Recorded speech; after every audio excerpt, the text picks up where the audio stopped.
Et bienvenue au Sacho, on se retrouve aujourd'hui pour parler de ce qui s'est passé ce week-end à l'UFC avec la victoire inattendue de Bobby Green et d'autres beaux combats qui ont eu lieu ce soir-là. Et puis on va aussi pronostiquer l'event du week-end prochain, à savoir Sodiq Youssouf contre Edson Barboza. Et c'est parti, générique.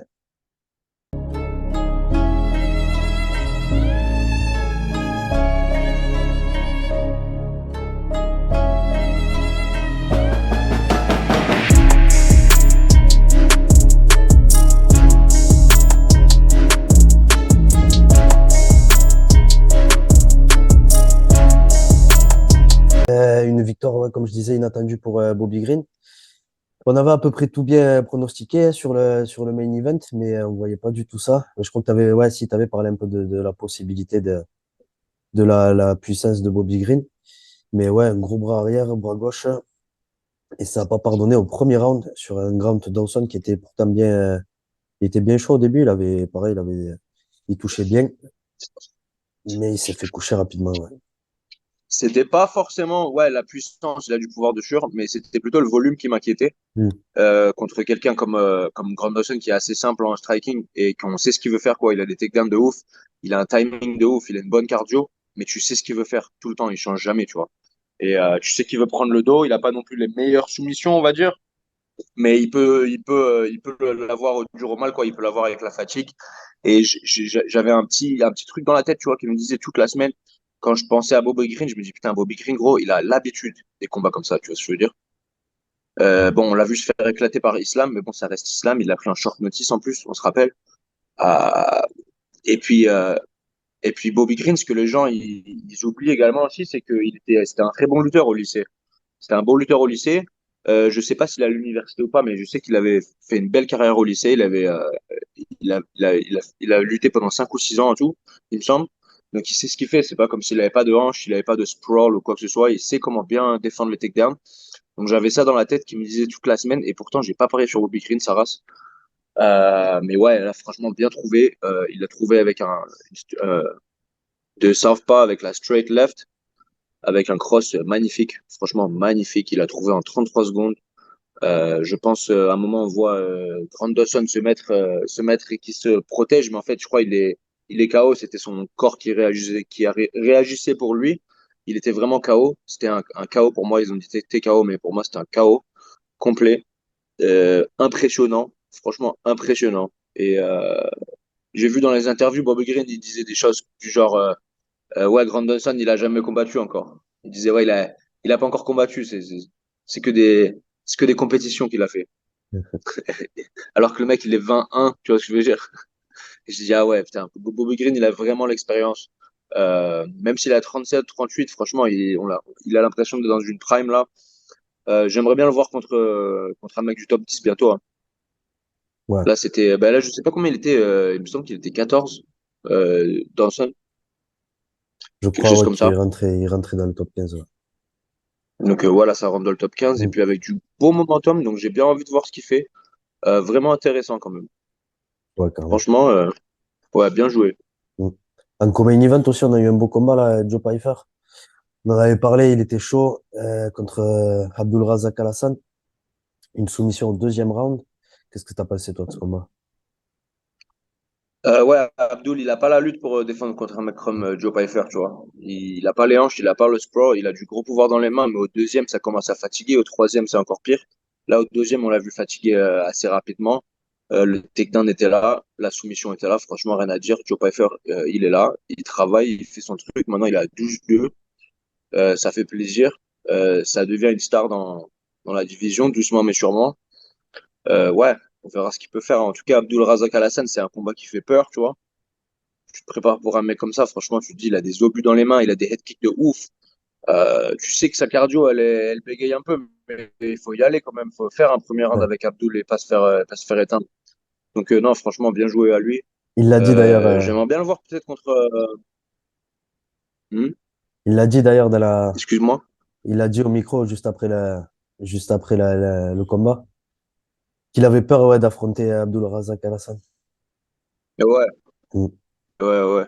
Moi, j'aimerais bien. Là, il y a un combat qui se fait, je sais pas quand c'est bientôt, là, dans quelques semaines. Punaele Soriano contre le mec qui avait battu Joe Pyfer au Contender Series, l'Allemand, là. qui s'était fait Mhm. éclater par Abus. Tu vois qui je veux parler? Je me rappelle plus comment il s'appelle. Bref, ça va me revenir. Donc, j'aimerais bien le voir parce que soit il prend, si Punaele il gagne, moi je pense qu'il lui va gagner Punaele, il peut prendre contre Punaele, ou alors il prend le mec qu'il a battu, tu vois, Mhm. pour un Ok. rematch à l'UFC vu qu'il avait battu au Contender Series. Ça serait intéressant quand même. Mm. Ça serait intéressant à voir. Et ouais, après ça, t'avais Buckley et Morono. Ouais, décision pour Buckley. Mérité, hein, unanime. Mais quand même, il a eu des bons moments, Alex Moreno. Ouais, ouais, il a un gros IQ, Morono. Il est bien dans la cage. Je sais ce qu'il fait. Il trouve bien ses appuis. Après, Joaquin Buckley à 170, c'est un problème, hein. Il a une belle cardio, du gros volume. Franchement, il est là. À 170, c'est saccadé. Et Sa il cardio, elle paraissait est beaucoup petit quand mieux. même, comparé à Moreno. Contre d'autres Ouais, combattants, c'est un après peu piqué, Moreno, non? ouais. Comment? Contre d'autres combattants un peu plus puissants, j'ai l'impression que ça pourrait faire mal dans cette catégorie. Parce qu'on voyait Ouais, que les après, c'est coups, un quand petit même, peu. on voyait que ça causait des grosses réactions, des belles réactions sur Buckley. Non, c'est sûr, c'est sûr. Après, du Buckley combattait à 185 avant. Ah ouais, ouais, Combattait à d'accord. Ouais, 84 ouais. kilos. Il avait combattu Chris Curtis. Il avait combattu Kevin Holland à l'époque où il combattait à 84. Uh-huh. Ouais, non, c'est chaud quand même. C'est chaud. Ouais, je suis d'accord avec toi. Il est un peu petit. Mais non, je pense que c'est sa caté. Il va grandir dedans. Même s'il a pris des coups et qu'il avait quand même des grosses réactions, il a bien réussi à manager le combat comme il voulait. Il a eu une belle décision. Moi, j'étais impressionné par le combat. Franchement, ouais, j'ai rien à dire. Buckley, il grandit là. Il est à 17-6 maintenant. Donc, c'est bien pour lui. Mm. Et juste avant, impressionnant aussi, Drew Dober, KO au premier round. Ah, pareil, on était sur lui dans la vidéo des pronos, De ouf. ouais, mais pas autant. Là, il était Ouais, il a fait, impressionnant. franchement, Drew Dober, je sais pas comment il arrive à faire les 70 kilos. Le mec, il est immense. T'as vu ses Sec. jambes, ses cuisses, ses bras, son cou. C'est un bulldozer, le truc. Ouais, c'était un ass whooping, quoi. Il y avait vraiment pas de résistance de la part de Ricky Glenn. Après, faut pas rougir, c'est Drew Dober devant. Mais ouais, je trouvais que c'était un peu un mismatch, quand même, mine de rien. Ouais. Quand je regarde les tapologies, il y avait 4% qui prenaient Glenn, quand même. Ouais. Mais bon. Il y avait Alexander Hernandez aussi qui est revenu à 66 kilos, qui encore Mm. une fois s'est gaffé à 66. Je sais pas, il trouve pas sa caté, il trouve pas ses appuis. Je sais pas si c'est un manque de confiance, un manque d'adaptation.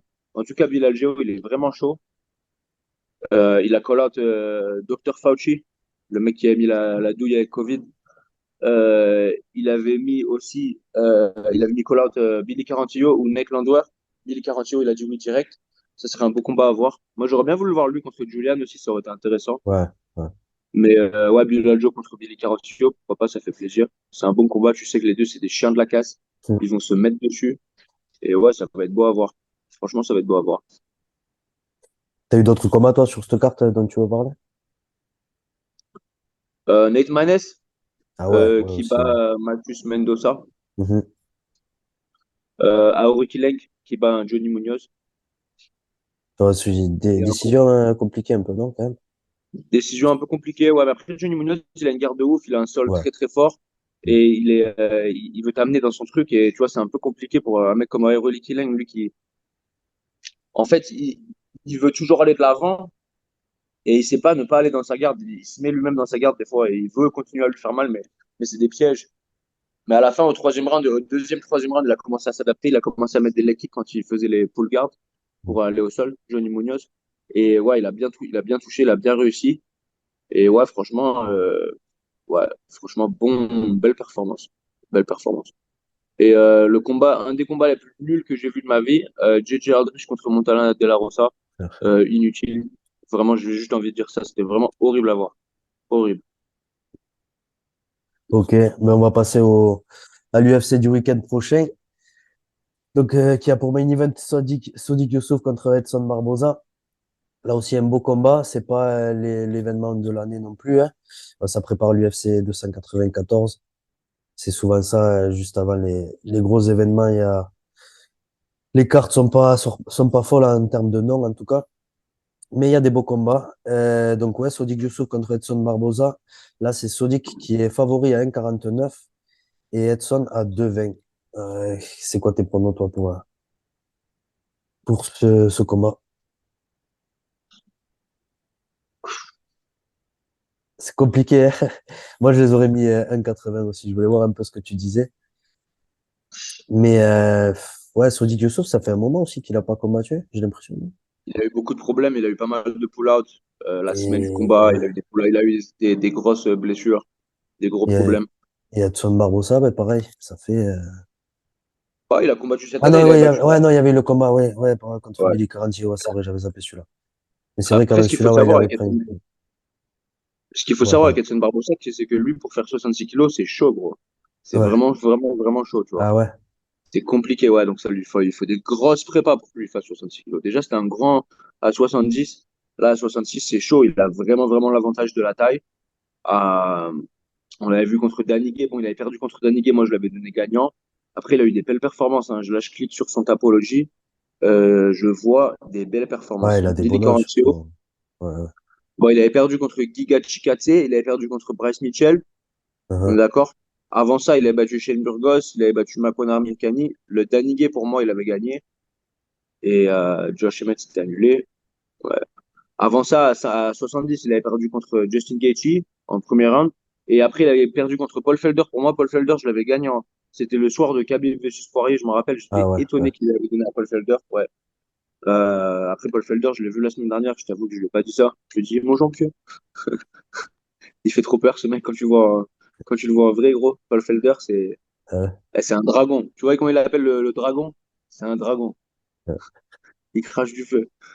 Et ouais, il avait battu Dan Hooker aussi, on se rappelle de ça. Il avait vraiment, vraiment dégommé Dan Hooker au troisième round. C'était une guerre de ouf, ce combat. C'était vraiment, vraiment ouf. Mais bon, bref, je tourne en rond juste en faisant un peu les prouesses et en montrant le résumé de Edson. Mais quand on regarde le résumé de Sadiq Youssef, c'est pas forcément la même. Il a eu des bons gars, quand même. Il a battu des bons gars. Il avait battu mon poteau Don Shainis, mais c'était en 2022, en 30 secondes, mais il avait pris en 3-4 jours le combat. Avant ça, il a battu Alex Caceres par décision. On est d'accord? Et avant ça, perdu contre Arnold Allen. Bon, il faut pas rougir, Arnold Allen, c'est vraiment un monstre. Ouais. Battu André Fili, ça c'est un gros nom. Benitez, un peu moins. Shayman Moraes, qui est plus à l'UFC. Souman Mokhtarian, Mike Davis.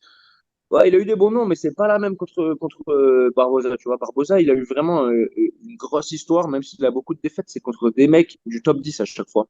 Donc, Mhm. je vais aller me pencher sur Barboza. Je pense qu'il peut le faire.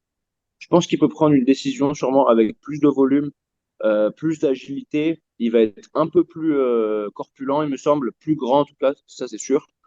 Et ouais, moi je vais mettre un petit billet sur Barbosa, je pense. Je vais vraiment le faire. Ouais, ben moi, c'est ce qui me tente aussi, vu qu'il est underdog et que je suis assez indécis. Et comme tu dis, à chaque fois, il surprend, il faut surtout pas l'enterrer.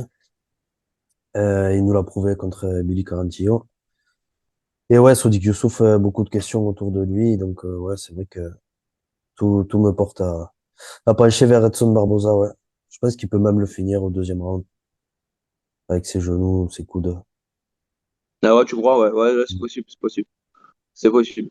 Après, j'ai bien envie de voir une amélioration de Sadiq Youssef quand ça combat pas pendant un an comme ça. Des fois, t'es surpris, tu vois. Le mec, Ouais, ouais, il ça se s'améliore, il trouve, ouais. s'améliore Ouais. pendant un an. Donc, ouais, franchement, ça ferait plaisir à voir quand même. Mhm. On va passer directement, on va passer Jennifer Maia et Viviane Araújo. Hop, on va faire un pont dessus et on va se retrouver dans Jonathan Martinez et Adrian Yanez qui a un très beau combat. Ouais. Là, ils sont even, par contre, 1,76 des deux côtés. C'est Donc, vraiment c'est deux vrai tueurs. que là, c'est chaud, ouais, carrément.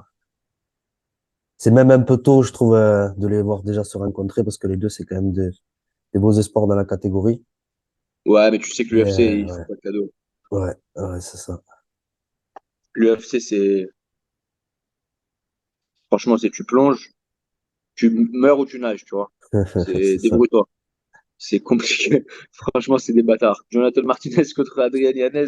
Et les deux, tu sais, quand ils ont reçu le contrat, le truc, ils se sont dit, putain, ils ont signé en ayant la rage. C'est clair. Du gros pouvoir dans les mains. Jonathan Martinez un peu plus de volume. Il démarre un peu plus rapidement que Yanez. Yanez, du gros pouvoir, un très bon jab. Même s'il s'était quand même fait jabber par Randy Couture, il s'est fait jabber Ouais, ouais, ouais. et puis il est revenu au deuxième et il a réussi à l'éteindre contre le deuxième ou le troisième. Euh, je le savais parce qu'on me posait contre Randy Costa et j'avais dit oui. J'ai regardé le combat de Costa contre Yanez et je me suis dit, putain, dans quelle situation je me suis retrouvé à dire oui à ça? Et au final, il m'a dit non, je voulais quelqu'un avec plus de combats. Et j'étais en train de regarder le combat de Yanez contre Randy Costa. Franchement, euh, franchement, j'étais en train de me dire waouh. Yanez, le truc que j'aime bien avec lui, c'est que comme je parle de ce combat, il peut revenir aussi, tu vois. Bon, on l'a vu se faire KO par Rob Font. Rob Font, il a un méchant striking et quand même un mec du top 10. Mais Yanez, il peut revenir aussi, tu vois. Il peut perdre un round et revenir. Martinez, on l'a vu des fois un peu se faire brutaliser et perdre un peu la confiance. Pas C'est vrai, ouais. récemment, mais on l'a vu le faire quand même. Yanez, 4 défaites, 3 décisions, un KO. Martinez, je check ses défaites vite fait. 18-4, donc le même nombre de Et ça défaites, fait un moment mais il qu'il est a pas sur un, perdu. 2, 3, 4, 4 victoires. Ouais. Mm. Et ça, 4 victoires, excuse-moi, il a battu Vlad Dalashvili, Alexandro Perez, Vince Morales, Cobb Swanson, Saïd Nurmagomedov. Tu vois ce que je veux dire? ouais, ouais, Saïd Nurmagomedov, c'est une très belle victoire à avoir, hein. c'est clair. Euh, ouais, putain, Il avait tu prends perdu qui toi contre là? Davy, Davy Grant. Ouais, Ouais, c'est vrai perdu que, contre en 2020, hein. ouais. En 2021. Mm. J'ai un petit penchant pour Jonathan Martinez. Ouais. Je pense qu'il peut être plus résistant. Il a un poil plus d'expérience. Moi, c'est pas, c'est 2 combats de plus, mais ouais, je trouve que déjà, ces victoires, elles sont plus impressionnantes que celles de Adrian Yanez. Donc, ouais, moi, je dirais un truc à la décision. Un match, très disputé et une décision, ouais, pour Jonathan Martinez.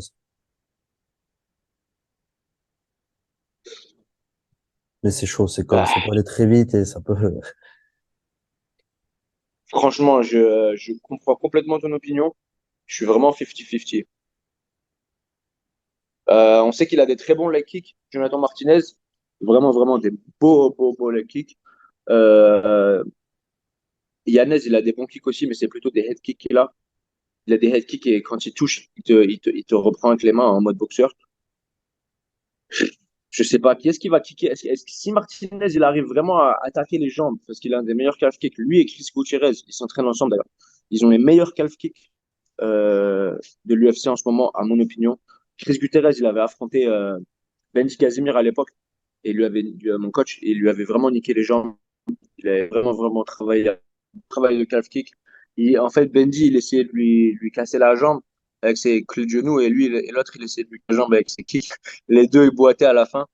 Mais bon, bref, Jonathan Martinez, qui est le partenaire d'entraînement principal de Gutierrez, c'est vraiment leur spécialité, les leg kicks. Et si Martinez, il arrive vraiment à toucher avec les leg kicks tôt, et qu'il arrive à ralentir Yanez, qu'il arrive à le faire un peu bégayer, en plus, il revient d'une défaite par KO, il peut Mm. gagner. Franchement, il peut gagner. Donc, je vais te rejoindre sur cette opinion. Je vais prendre Martinez en pensant qu'il arrive à implémenter les leg kicks tôt, qui fait bégayer Yanez et qui soit il prenne une décision, soit il prend un TKO au 2 ou troisième. Mais ça va Ah être ouais. compliqué, hein. Je te cache pas que Mm. ça va être compliqué. Ouais. Ok. Ensuite, qu'est-ce qu'on a comme un beau combat? Ah, on a Michel Pereira contre André Petroski. Michel Pereira qui à la base devait affronter Marc-André Barriault. Enfin, même à la base, qui devait affronter Stephen Thompson qui avait raté la pesée. Donc là, quand c'est André Petroski, je dirais que c'est manque de bol pour lui. Il a perdu un peu au changement sur les deux derniers match-ups. André Petroski, rappelons-le, bon, il est 10-1. C'était un finaliste, mais il n'avait pas gagné le TUF de l'année dernière, The Ultimate Fighter. Il Et s'était fait. Il avait perdu contre qui, il rappelle-moi? s'était fait soumettre par euh, Brian Battle. Ouais, d'accord. Et c'est soi-disant, enfin oui, c'est un grand champion de lutte et tout. Dana White, il avait posé ses pièces sur lui. Tout le monde pensait qu'il allait gagner parce qu'il était fort en lutte. Et ouais, Brian Battle, il était venu. arrêter la fête. Donc, mais ouais, quand même, sur ses derniers combats à l'UFC, il a été impressionnant. Sans faute pour lui. Michel Pereira, faut voir qu'est-ce que tu penses que ça peut donner au sol. On sait que les deux, ils sont énormes. J'arrive pas à voir les cotes là parce que vu que ça fait que 4 jours que c'est officiel, je sais même pas, ouais, que c'est officiel sur Tapologie en tout cas. J'ai pas encore les cotes officielles. Mais ouais, qui tu penses qui est favori, toi? Attends, en tout cas, je te donne les codes de Tabologie si ça t'intéresse. Vas-y, 71% pour Pereira, 29% pour Petroski. Franchement, déjà, j'ai ah un ouais. doute. J'ai un doute sur le poids, Ah gros. ouais. Je t'explique. Moi, Pereira, je le vois à extrême couture et j'arrive pas à comprendre comment il arrive à faire 77 kilos. Mais quand je te dis j'arrive pas à comprendre, c'est pas le mec, il est un peu grand pour la KT. C'est vraiment, j'arrive pas à comprendre comment c'est humainement et physiquement possible. Il faut me ramener un chimiste, un docteur, un savant, frère, pour me dire comment il arrive à faire les 70 kilos. Parce que vraiment, c'est compliqué. Le mec, il est beaucoup plus épais et corpulent et grand que Strickland. Tu vois ce que je veux dire? Ah ouais. J'ai du mal à comprendre. Enfin, et c'est pour ça que je comprends pourquoi il manque la pesée. À chaque fois, il a manqué la pesée 5 ou 6 fois à l'UFC, cet enculé. Mais ouais, donc Petroski, qui n'est pas un super grand welterweight, je l'avais rencontré à l'UFCPA. Franchement, c'est un mec cool. Et comme tu as dit, il a une belle lutte. Le problème avec lui, c'est qu'il dépense beaucoup d'énergie dans ce qu'il fait, tu vois. Tout ce qu'il fait, ça dépense beaucoup d'énergie. Et quand il envoie les frappes, tu vois, il met tout. Tu vois, sa tête, elle est crispée, ses bras, ils sont crispés. Et on va dire que pour moi, je dirais Michel Pereira est beaucoup plus volatile, beaucoup plus futile, agile, beaucoup plus lent sur ses appuis, malgré son poids. Et ouais, je pense que Michel Pereira, malgré les problèmes de poids, etc., il a une meilleure cardio. Je pense qu'il a plus d'atouts. Mais si André Petroski arrive à jouer son jeu, à rentrer dans les takedowns et à le sticker au sol, il peut gagner. Mais pour moi, je vois Pereira gagner avec le striking. Ah ouais. Je vois Pereira gagner avec le striking. Petroski, on l'a déjà vu se faire soumettre. Parce qu'il faut que je regarde le Tapology parce que ça comptait pas sur le record.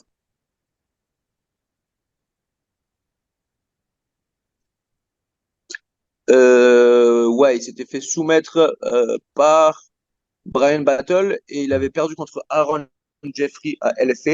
Pareil, en étant fatigué, c'était au deuxième round. Il s'était fait prendre en grand and pound, tu vois. Contre Aaron Jeffrey, maintenant qui est le top 10 à Bellator, donc c'est un beau combattant, faut pas rougir. Mhm. Mais ouais, on l'a déjà vu fatigué un peu, on l'a déjà vu en troisième round où c'est compliqué. Et contre un mec comme Pereira, je pense que ça peut être, ça peut aller à sa défaveur. Parce que Pereira a une bonne cardio, il se part tout le temps. Tu le vois toutes les semaines, il est là, il fait des rounds sur rounds. Et ouais, moi je vais prendre Michel Pereira, je pense qu'il peut le finir. Je pense qu'il va le finir deux ou troisième round, un peu de la même façon dont il s'est fait finir auparavant, Petroski. Ouais. Ouais, tu penses qu'il peut réussir à contrer la lutte à bien défendre la lutte de Petroski. Ouais, ouais, je pense qu'il peut. Après, c'est dans sa faveur parce que ce sera la petite cage à l'UFC Apex. Donc, si Petroski, il arrive à rentrer tôt. Mais le problème avec Petroski, c'est que des fois, il joue au con, tu vois. Il va sur un takedown, ça marche pas, il revient, il essaie d'envoyer des gros hooks et Ouais, ouais. des big shots et il se fatigue. Et tu peux pas être fatigué avec un mec comme Pereira devant toi, C'est gros, vrai qui que fait des Pereira saltos bouge arrière et tout, beaucoup, tu ouais, vois. c'est clair. Ouais. Et c'est compliqué. En tout cas, c'est un combat qui m'intéresse même plus que le combat qui a été fait avant, je t'avoue. Ouais, Euh, moi c'est pareil, ouais, je trouve que c'est. ouais. En Mais plus, ouais, j'aime bien voir j'ai Anthony peur, Rabiot. moi, ah, pardon. Non, excuse-moi, je t'ai coupé. Moi, je dis, je suis très fan de Michel Pereira. Et là, j'avais un peu peur, tu vois, de voir André Petroski contre lui. Mais ouais, ton analyse, elle m'a convaincu, ouais, je vais aller sur Pereira. Mais c'est vrai que, ouais, j'ai peur quand même de la possibilité de takedown assez tôt. C'est ça.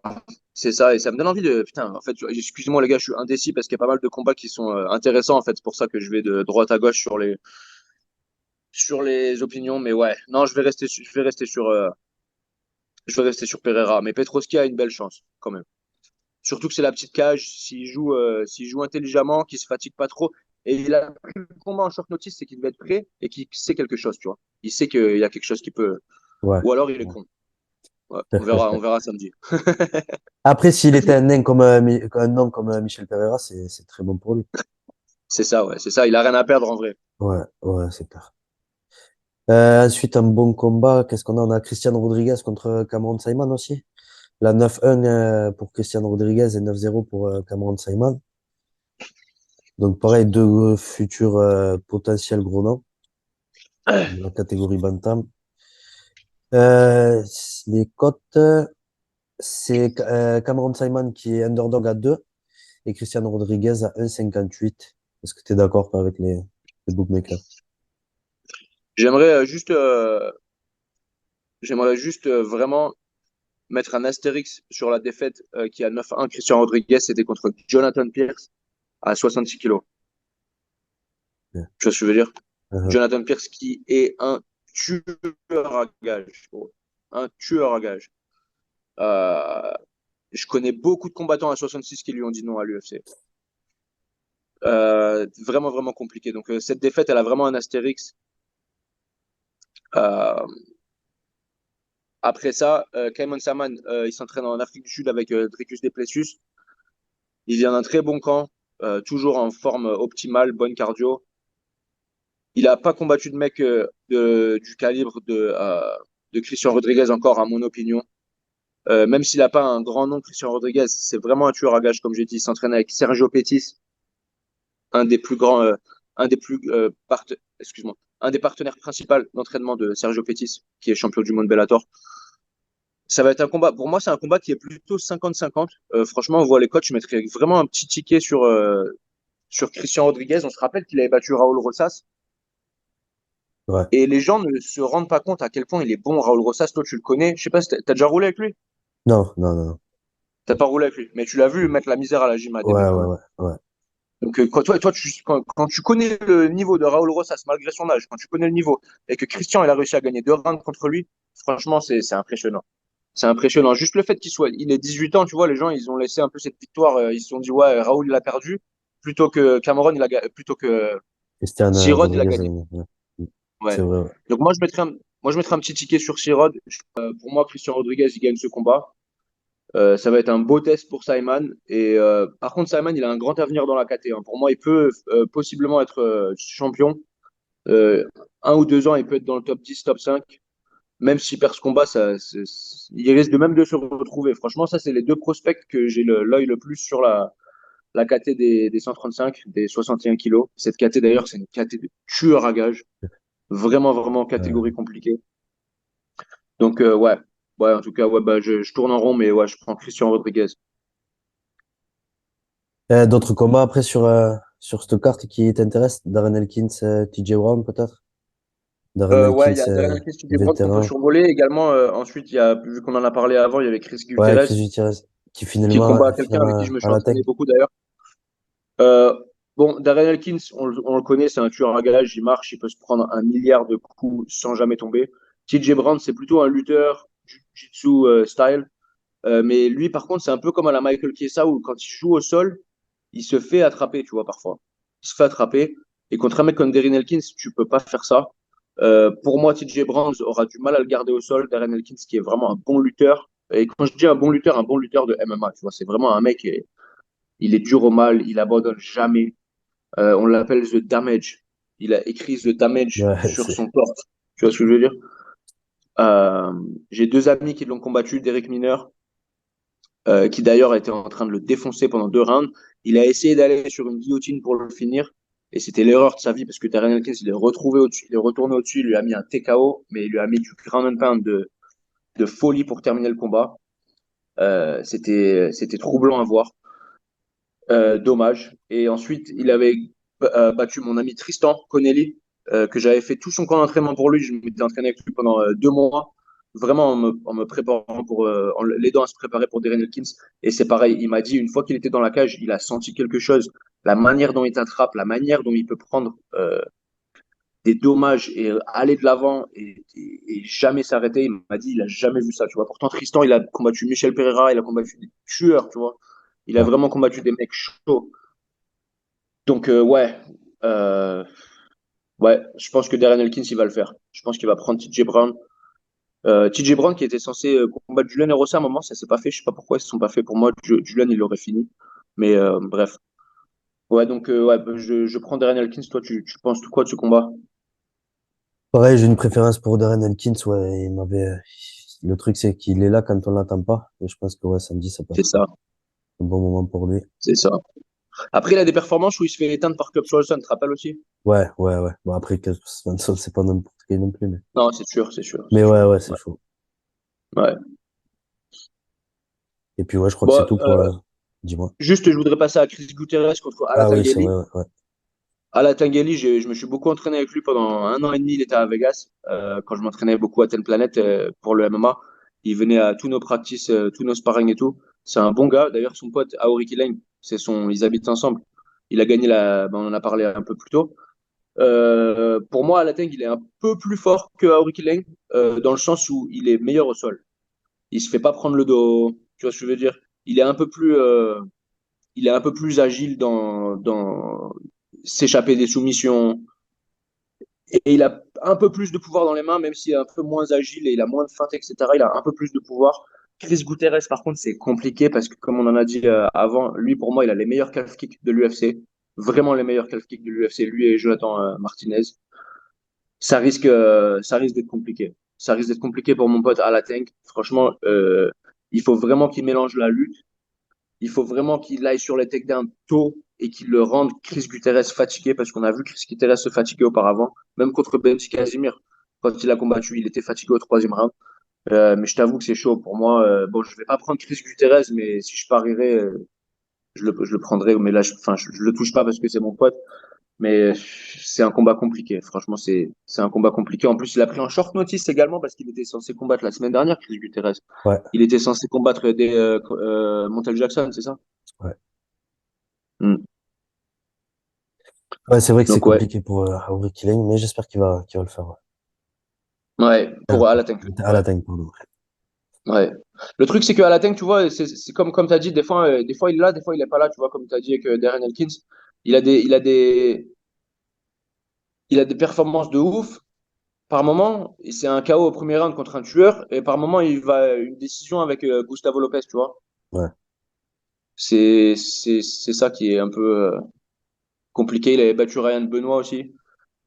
Mm. Mais bon, ouais, battu pas mal de. Ah, il combattait au Road FC comme Mansour avant. Ah ouais, il a pas mal de combats là-bas en Road FC. Mais ouais, bon, bref, je crois qu'on a fait le tour sur cette carte. Vraiment de ouf, mais des beaux combats, des combats de qualité, un peu comme le week-end dernier, comme tu as dit. Et ouais, franchement, Christian Rodriguez, Cameron Simon, ça, c'est un combat à regarder, les gars, parce que c'est vraiment le prochain prospect de la division. On avait aussi Edgar Chairez contre Daniel Lacerda qui s'était mal terminé à cause d'une erreur de l'arbitre à l'UFC Noche. Donc, il l'a remis sur cette carte. Et ouais, ouais, franchement, on a fait le tour. C'est une belle carte. Euh, Moi, je combats la semaine prochaine aussi. On n'en a pas encore parlé. Je suis le main event pour Fusion samedi prochain. Je mettrai un link sur les Instagram, etc. si vous voulez prendre le pay-per-view. Je sais pas combien c'est, je crois que c'est 20 balles. Mais il y a des beaux combats. Donc, moi, je suis un des plus, moi, je suis un prospect. Lui, c'est un prospect. On est tous les deux invaincus en pro. Il est 3-0, je suis 2-0, donc on s'affronte. Ouais, donc c'est bien. C'est bien. C'est un mec